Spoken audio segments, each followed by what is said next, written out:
Good morning everyone. कल हम लोगों ने पढ़ा था some important terminologies of macroeconomics. उसमें से कुछ छूट गया था, जिसमें कि आज हम लोग पढ़ने वाले हैं कैपिटल के बारे में। What is capital, what are the capital goods, इसके बारे में हम लोग जानेंगे। तो आप ओपन करिए अपना copy pen and start writing. I am writing here definition. All those goods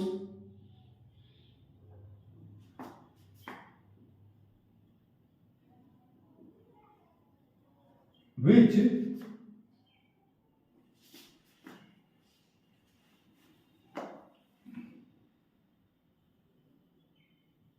help in the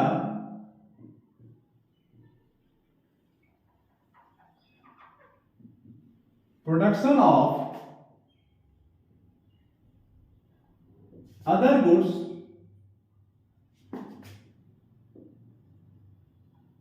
either as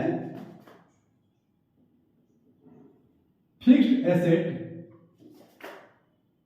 or as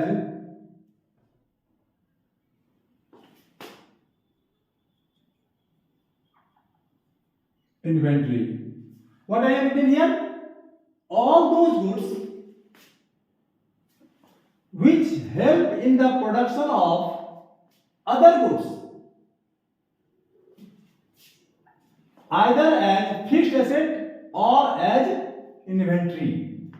वो सारी चीजें जो दूसरे वस्तु को बनाने में सहायक होती है, उसे हम कैपिटल कहते हैं। अब आप देखिए यहां पे दो चीजें हैं, एक है फिक्स्ड एसेट और दूसरा चीज है इन्वेंट्री। ये दोनों ही कैपिटल है, दोनों ही कैपिटल है, लेकिन दोनों में अंतर है क्या है, मैं आ रहा हूं। आप डिफिनेशन लिखिए फिक्स्ड एसेट का।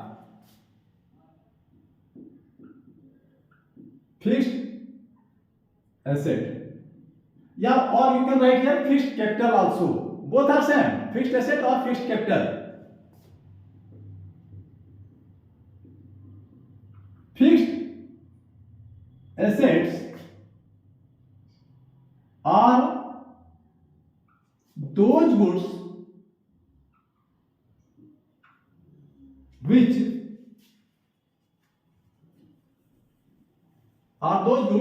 that has long life and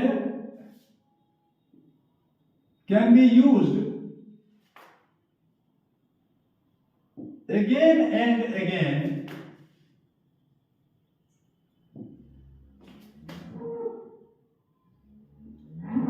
for the production of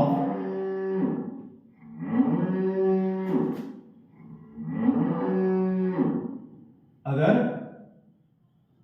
goods.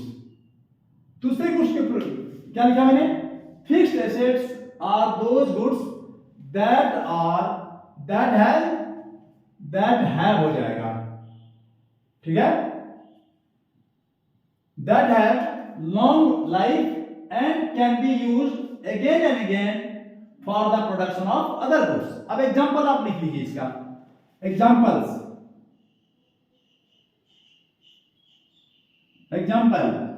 Machine, tools,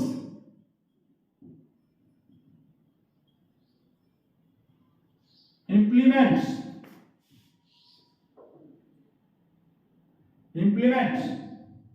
tractor, building,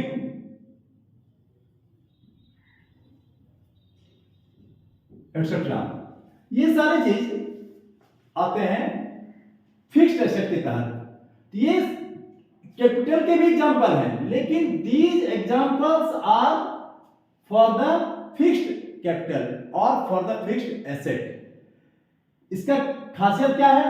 that have long lasting life and can be used again and again for the production of other goods. अब मैं लिख रहा हूं inventory के बारे में.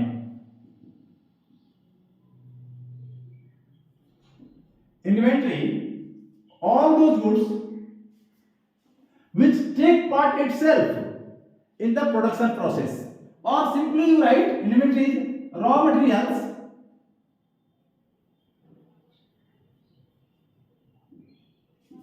are called inventory. Here in this context हमने लिखा है कि raw materials are called inventory in this context में, लेकिन जब मैं नेशनल इनकम पढ़ाऊंगा तो वहां पर इन्वेंट्री का मतलब कुछ और होगा, थोड़ा हटके होगा. वहां पर जो होती है all finished, semi finished and raw materials are termed as inventory. लेकिन यहां पर इन दिस डिफिनेशन आपको केवल लेना है रॉ मटेरियल्स. इस डिफिनेशन के कंटेक्स्ट में बोल रहा हूं मैं. जब मैं नेशनल इनकम पढ़ाऊंगा तो वहां मैं इन्वेंट्री का लिखाऊंगा डिफिनेशन अलग से, आप यहां पर इतना लिख लीजिए. और रॉ इन्वेंट्रीज में मैं भी एक एग्जांपल दे रहा हूं, आप समझ जाइएगा. जैसे कि you want to produce soap produce करना चाहते हैं आप, तो for the production of soap what are the things required, raw materials, what are the raw materials are required. सबसे पहले आपको चाहिए caustic soda, oil, fats, fragrance,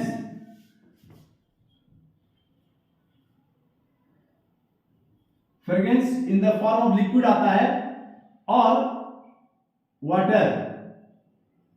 ये सारे चीज जितने हैं, ये सारे जो एग्जांपल्स हैं किसके हैं, ये raw materials for the production of soap. तो ये रॉ मटेरियल आप समझ गए होंगे.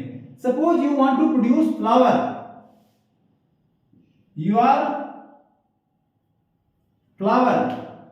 are running a mill in which you are producing flour, so wheat is the raw material for flour. Is it clear? So you have understood the inventory, wheat is the inventory for the production of flour. Now I am coming on the term capital loss.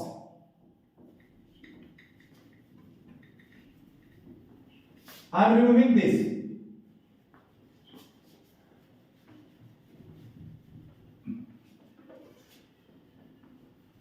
What is capital loss? Capital loss is written here. Write down.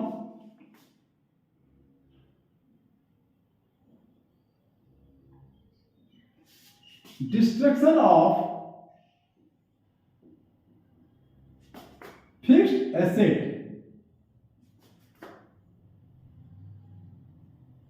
due to accident and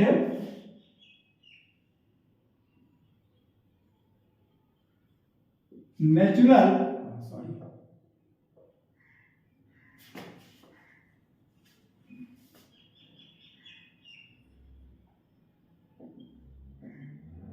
natural calamities. अब देखिए कभी कभी होता क्या है, dressing machine है आपका, capital loss में मशीन चलते चलते उसमें टूट जाती है कभी कभी कुछ पार्ट्स पुर्जे, तो वो जो लॉस है that is called capital loss. आप फिर देखेंगे कभी कभी नेचुरल कैलेमिटीज, ऐसे मशीन जो बाहर में नहीं रखना चाहिए, बारिश हो गई उसके चलते खराबी आ गई, वो खराब हो गया, फिर उसको ठीक कराने में हमें 10-20,000 50,000 खर्चा करना पड़ा, तो that is called capital loss. So capital loss, it is the destruction of fixed asset due to accident and natural calamity is called, you write down here, is called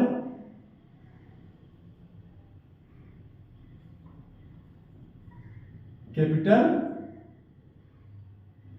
loss. You can write here, is called capital loss. I do hope you have understood very well the meaning of capital loss. अब हम लोग सीखेंगे consumption of fixed capital. Although we shall learn this topic in the national income chapter also.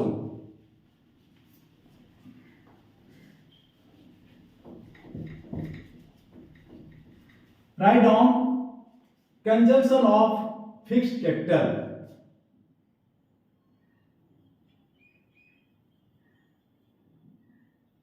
Consumption of fixed capital.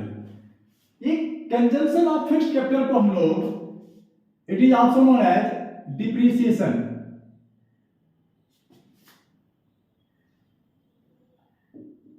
इसको depreciation भी कहा जाता है। Consumption of fixed capital is also known as fixed capital. ये क्या है आप लोग लिखिए इसको। Depreciation is depreciation means the reduction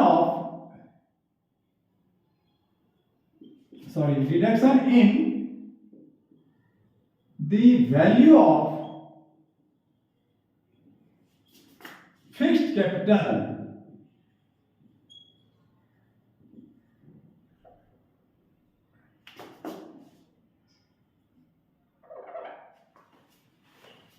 depreciation या consumption of fixed capital means the reduction in the value of fixed capital due to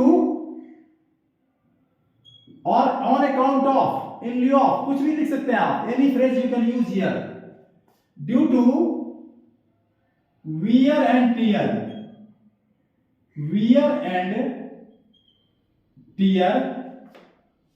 and obsolescence.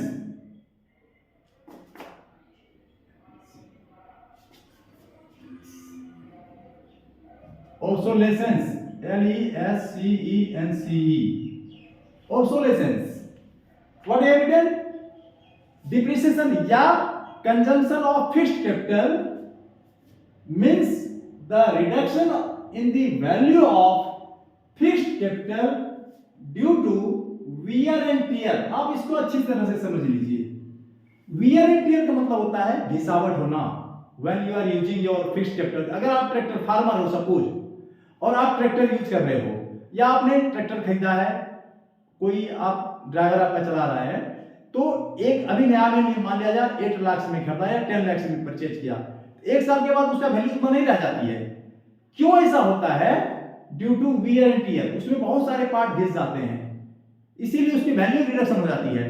That reduction in value is called consumption of fixed capital और depreciation. अब अगर कि 10 लाख की tractor है, फिर आप उसको एक साल यूज करते हैं, बेचते हैं, तो मान लीजिए 6 लाख में बिकती है, 8 लाख में बिकती है या 5 लाख में बिकती है, तो ये जो 5 लाख आपने खरीदा था 10 में, बेच रहे हैं उसको 6 लाख में, ये जो 4 लाख का लॉस है that is called consumption of fixed capital या उसको डिप्रिसिएशन कहा जाता है, जो कि होता है किसके चलते?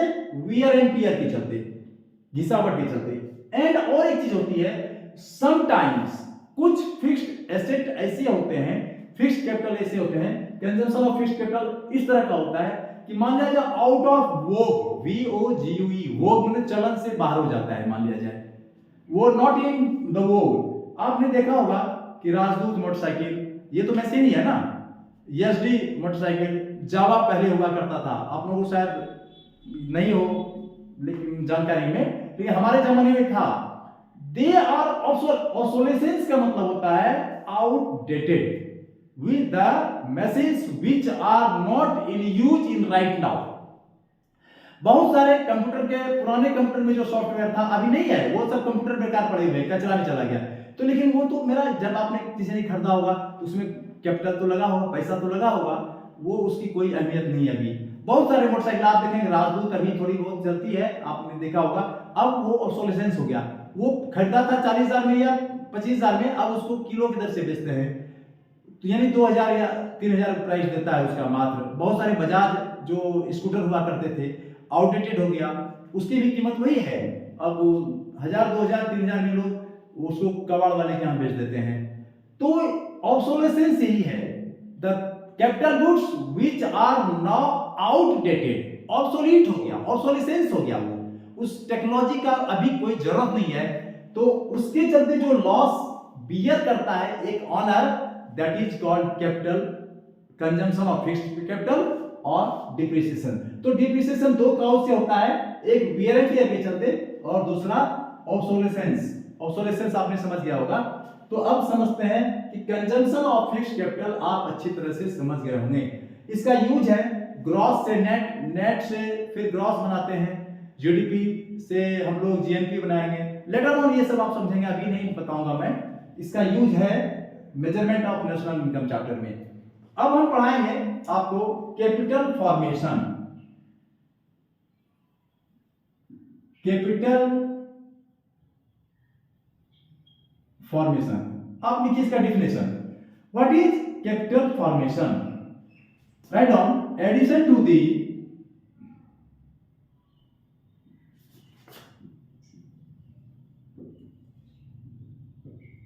Fixed asset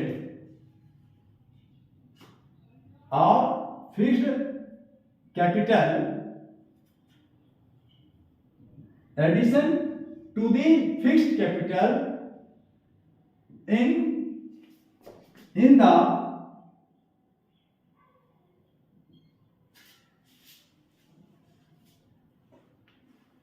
in the existing stock of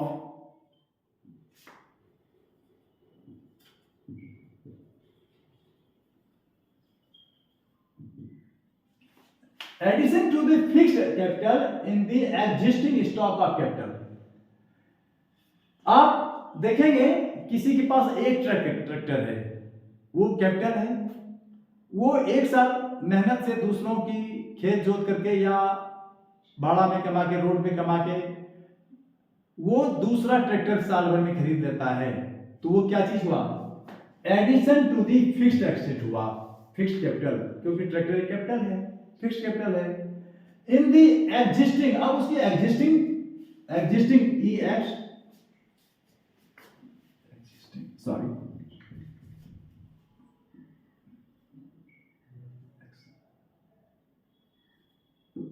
existing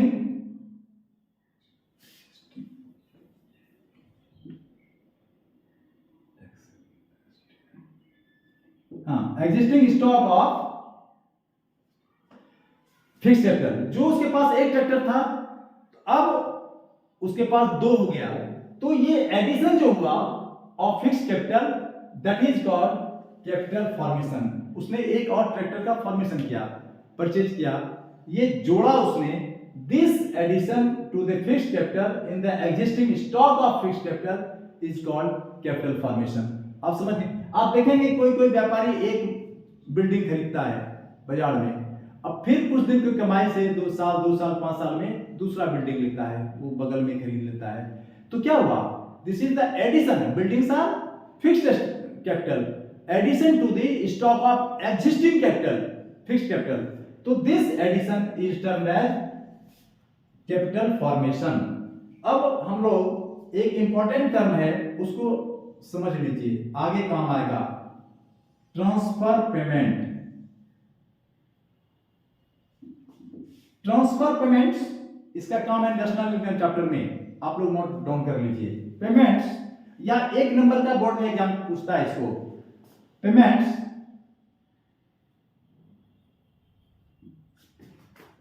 which are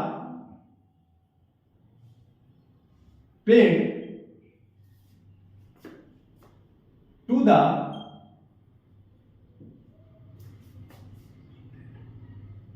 payments which are paid to the household firms or non-profit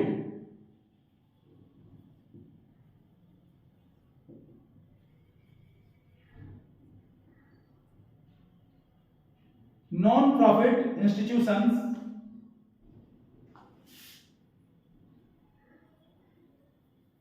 are called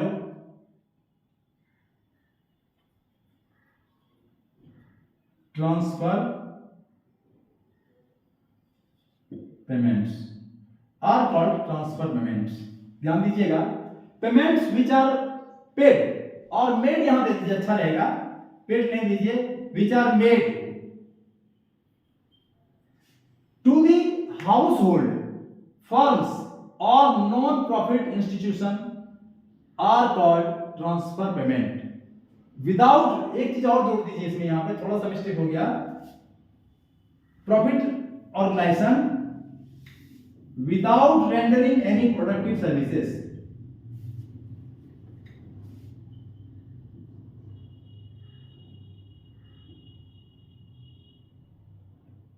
without rendering any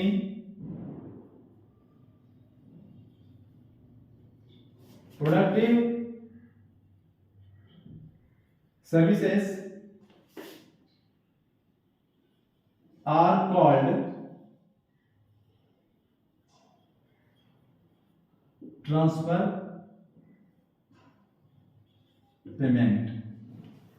अब payments which are made to the households, household जब आप कहेंगे household, एक आदमी आएगा, households जब बोलेंगे plural form में तो ये समाज आ जाएगा।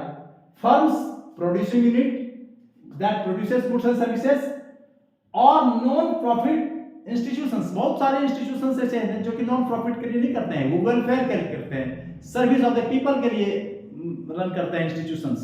तो ऐसे इंस्टीट्यूशंस को भी कभी कभी ग्रांट मिलती है without rendering any productive services are called transfer payment. Again I am repeating, payments which are made to the households firms और non profit institutions without rendering any productive services are called transfer payment. अब transfer payment का क्या क्या होता है आप ध्यान दीजिए, एग्जांपल्स आप लिख लीजिए यहां पे, एग्जांपल्स, एग्जांपल में है old age pension, old age pension, थोड़ा ध्यान रखिएगा, ओल्ड एज पेंशन, देखिए यहां कुछ करता तो नहीं है, ये इसको पैसा मिलता है, ये ट्रांसफर पेमेंट है, और ये यूनिलेटरल होता है, यूनिलेटरल मींस वन साइडेड, एक ही तरफ से होता है, उसका रिटर्न फिर नहीं आती है। ओल्ड एज पेंशन, यहां ध्यान रखना है कि रिटायरमेंट पेंशन वो ट्रांसफर पेमेंट नहीं है, आप लोग कंफ्यूजन ना कर दीजिए कभी कभी, retirement pension is not the transfer payment. फिर दूसरा है old age pension scholarship,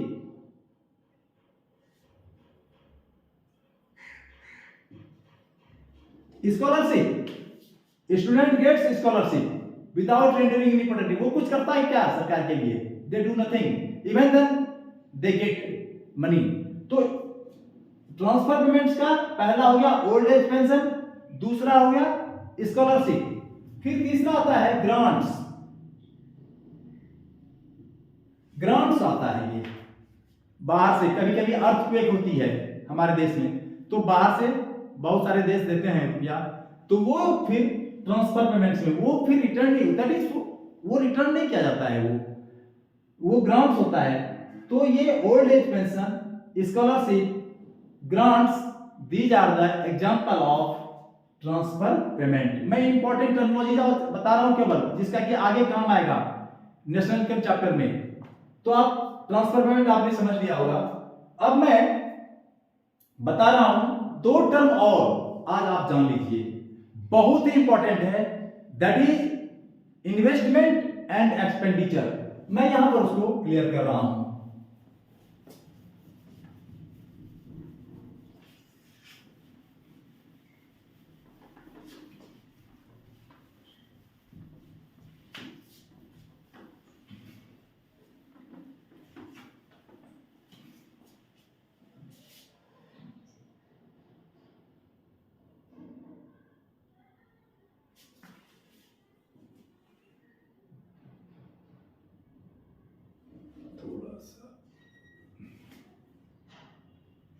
investment, पहले इन्वेस्टमेंट समझो, इसको कैपिटल फॉर्मेशन भी कहा जाता है एक तरह से।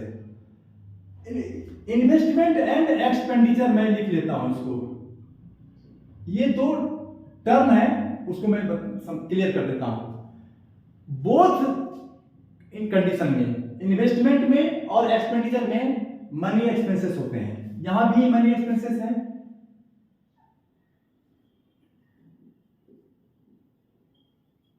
और इस केस में भी मनी एक्सपेंसेस होता है।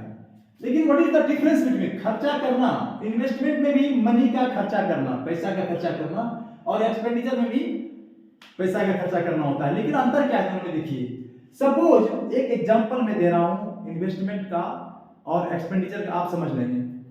एक आदमी ही बायज 5 kg एप्पल, कितना एप्पल खाता है उसने, एग्जांपल में दे रहा हूं apple, he bought how much 5 kg at the rate of ₹80 per kg। ये उसका 5 kg at the rate of ₹80 per kg। तो इसका प्राइस कितना होगा, अगर आप इसको मल्टीप्लाई करेंगे तो इसका प्राइस हो जाएगा, कुल प्राइस फॉर 5 kg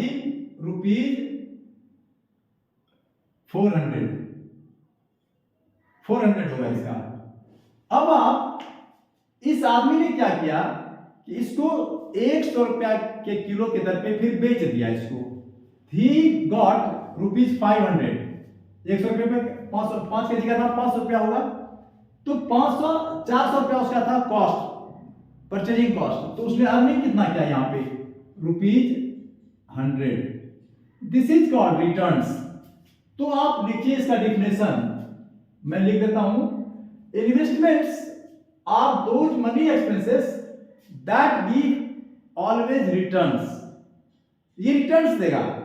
और लेकिन आप यहां ध्यान रखना कि रिटर्न्स में भी positive as well as negative also.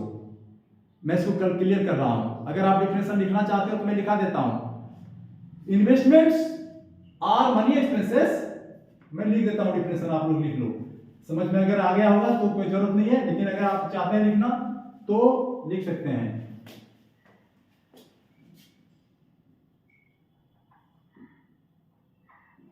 Investments are money expenses that give always some returns।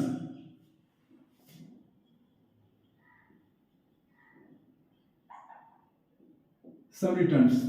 अभी आपने देखा कि एग्जांपल दिया एप्पल का, तो 100 रुपया का वहां रिटर्न्स हुआ, वो 100 रुपीज कुछ अर्निंग, रिटर्न्स का मतलब अर्निंग होता है। यहां मैं एक चीज और क्लियर करना चाहूंगा कि इकोनॉमिक्स में बहुत सारे टर्मिनोलॉजीज को, एक टर्मिनोलॉजी जो कि रिटर्न में लौटाना होता है, लेकिन यहां पर रिटर्न्स का मतलब है अर्निंग। इसको हम लोग इंग्लिश में कहते हैं होमोनिम्स। आप लोगों को केवल टीचर ने पता नहीं 4 पढ़ाया नहीं, 2 होमोनिम्स पढ़ाया होगा आपको, एक सिनोनिम्स और एक antonyms. But apart from these 2 names, 2 names are more. एक का नाम है होमोनिम्स और दूसरा का नाम है पेरोनिम्स। मैं इंग्लिश टीचर नहीं हूं क्योंकि मैं पढ़ाऊंगा यहाँ, अभी मुझे खींचना है इसके बारे में, अदरवाइज वीडियो बहुत लंबी हो जाती है। तो होमोनिम्स क्या होता है, मैं जैसे कि रिटर्न की बात करता हूं, एग्जांपल दे रहा हूं, रिटर्न का मतलब होता है लौटाना, लेकिन हमारे यहां पर जो रिटर्न्स का मतलब है यहां पर अर्निंग। तो ये homonym, a word which have different meaning depending upon the situation of the sentence, तो वो होमोनिम्स कहलाता है। एक और एग्जांपल मैं देना चाहूंगा, आप लोग समझ जाइएगा होमोनिम्स का। जैसे कि कंट्री, COUNTRY, एक ये कंट्री एक नेशन होता है, कंट्री मतलब नेशन। लेकिन राम इज ए कंट्रीमैन अगर हम बोलते हैं, Shyam is a countryman, Sita is a country girl, इस तरह बोलते हैं, तो वहां पर कंट्री का मतलब हो जाएगा देहाती, देहाती लड़की है, देहाती लड़का है। तो ये होमोनिम्स हैं, आप लोग इसको अच्छा समझिए। बहुत सारे होमोनिम्स हमारे यहाँ होते हैं, जैसे कि आपको कल मैंने डेफिनेशन जब पढ़ा रहा था, माइक्रो इकोनॉमिक्स में पढ़ा होगा कि economics is the science which studies human behaviour as a relationship between ends and scarce means. तो फिर वहां एंड्स वर्ड आया हुआ है, एंड्स, जिसका मतलब होता है रिसोर्सेस। तो ये एंड्स यहां होमोनिम्स का एक्ट कर रहा है। तो खैर छोड़िए इसको, अभी हम लोग सब्जेक्ट मैटर पे आते हैं। अब आपने देखा कि expenditures are money expenses that give always some returns. तो एप्पल बेचा, उसने 100 रुपया कमाया, वो रिटर्न्स है, पॉजिटिव रिटर्न्स। अब देखिए ये नेगेटिव भी हो सकता है। मान लेते एप्पल उसने 5 केजी खरीदा, ही बॉट 5 केजी। अब 5 केजी में एट द रेट ऑफ 80 पर केजी, इसमें से 2 केजी खराब निकल गया। मान लिया जाए पेटी में खराब निकल गया, उस बेचारे के पास 3 केजी रहा, उसने इसको खरीदा था 400 में एट द रेट ऑफ 80, 8 बजे 40, 400 में। अब 2 केजी खराब निकल गया, 3 केजी। अगर वो 100 रुपया पर भी बेचता है, सपोज रुपीज 100 पर केजी, तो उसकी आमदनी होती है 300। अब 400 और 300, उसने खर्चा किया 400, अब अर्निंग उसकी 300 है, अब इसका डिफरेंस 100। यहां पर जो है -100, दिस इज द, ये भी रिटर्न्स ही है, but this is the negative returns. So investment always give always some returns. ये it may be positive as well as it may be negative also. I think you have understood very well. आप समझ गए होंगे अच्छी तरह से कि investment क्या होता है। अब एक्सपेंडिचर में बता देता हूं, डेफिनेशन उतना लिखना जरूरी नहीं है, ये एक्सपेंडिचर क्या पूछेगा नहीं। एक्सपेंडिचर में रिटर्न्स नहीं होते हैं। सपोज यू बाउट 2 केजी और 5 केजी आपके परिवार में लाया, आपने इसको कंज्यूम कर लिया, that is expenditure of money. आपने खर्चा किया लेकिन उसे रिटर्न्स नहीं आएगा, आपने खर्च किया, उसको कंज्यूम किया। ये जो कंजम्पशन है, आपने मिल्क खरीदा 5 केजी, आपने कंज्यूम कर लिया परिवार ने, वो that is expenditure of money. 500 रुपया या 40 रुपया जितना भी खरीदा हो आपने, ठीक। लेकिन यही चीज अगर 5 केजी एक स्वीट मीट मेकर बनाता है, हलवाई खरीदता है, तो उस केस में इस दूध को वो स्वीट्स बनाता है और उसे बेचता है। मान लो दूध खरीदा उसने 400 का, 60 रुपए की दर से ₹300 ही स्पेंड, उसका एक्सपेंडिचर कितना है 3। तो ये उसका इन्वेस्टमेंट हो जाएगा यहाँ, वही देखो।